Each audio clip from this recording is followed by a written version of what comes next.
at the conclusion, it almost feels kind of sad that it's done. It's therapy. To me, that's what it is. So if you want to know what it means to other people, you really need to ask them. I only do it for myself. I only do it for myself. I can't do it for anybody else. If I do it for someone else, it loses its meaning.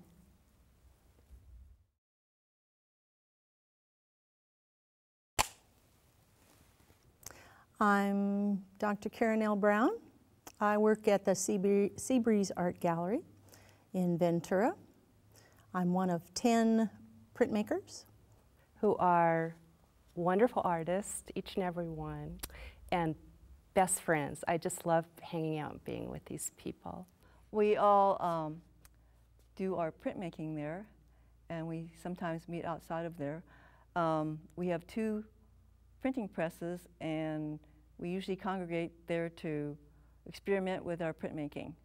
We got together because we had a similar interest and talked about what we wanted to be called. Came up with the name Inkspots.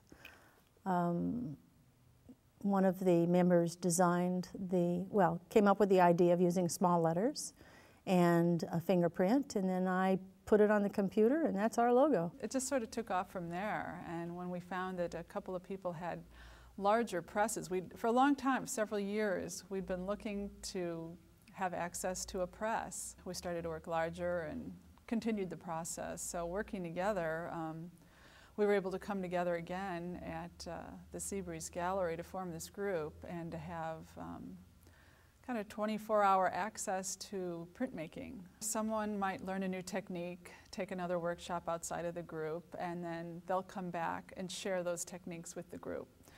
So that's kind of what our group is about. People have a lot of different ideas about it.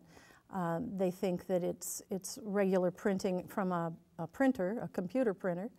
Some think it's just G-clay work. What brings to my mind when I first heard about printmaking is black and white, engraving, etching on a plate, and then you put it through a press of some kind to get the lines filled in. A lot of people think of wood blocks and linoleum blocks as printmaking, primarily printmaking.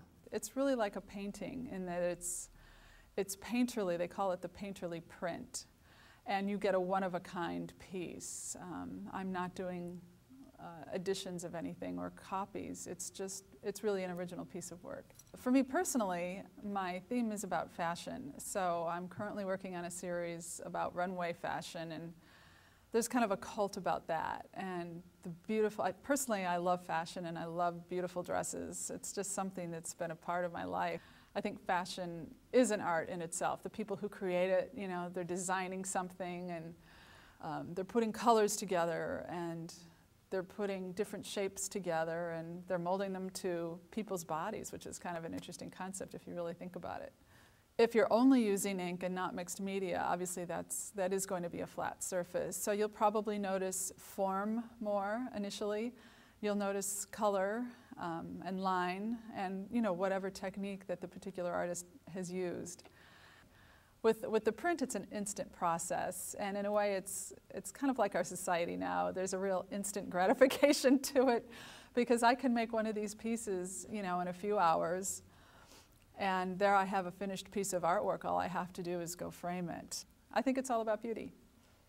I love digging through drawers and finding things that probably nobody's seen for a long time, and those give me ideas a lot of times for what I'm doing. Oh, I combined fabrics that might be found.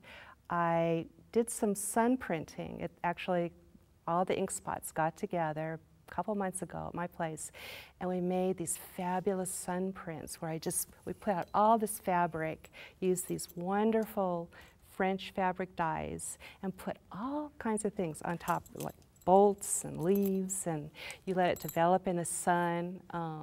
The colors are very 60s. I am a child of the 60s, and yes, I went to Berkeley, so I have all that kind of background. Usually when I work, I am always responding to whatever goes down. It's a very active process. I'm not a good planner. I'm very right-brained. So it just kind of flows like you're telling a wonderful story.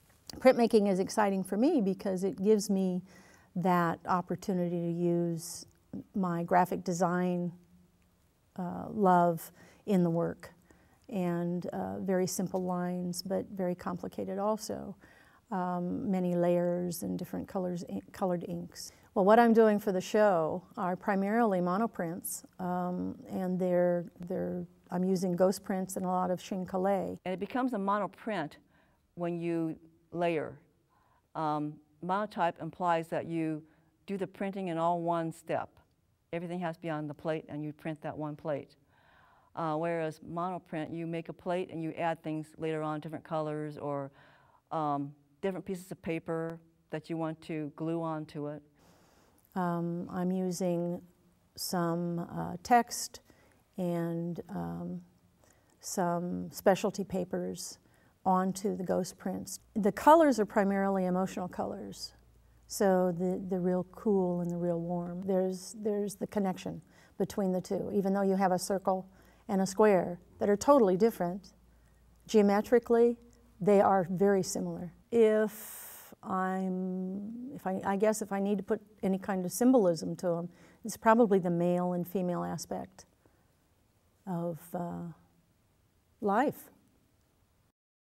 I'm kind of like a giant pot of stew, I think, you know. It's just like you can't make a good stew overnight. It just happens over time, and you keep throwing stuff in, and there's all these layers of flavors and wonderful smells. It's not something that you can paint by numbers and plan everything out and be perfect. Things always go wrong.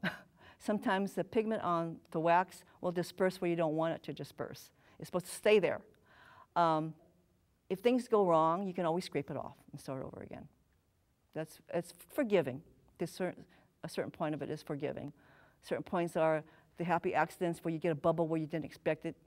You just leave it. Art is my whole life. That's how I live life. When I die, when I'm a very old lady, I will have used up every single piece of art material I have. We all feed on each other's energies as a group, and it's been fantastic to work together as the Inkspots.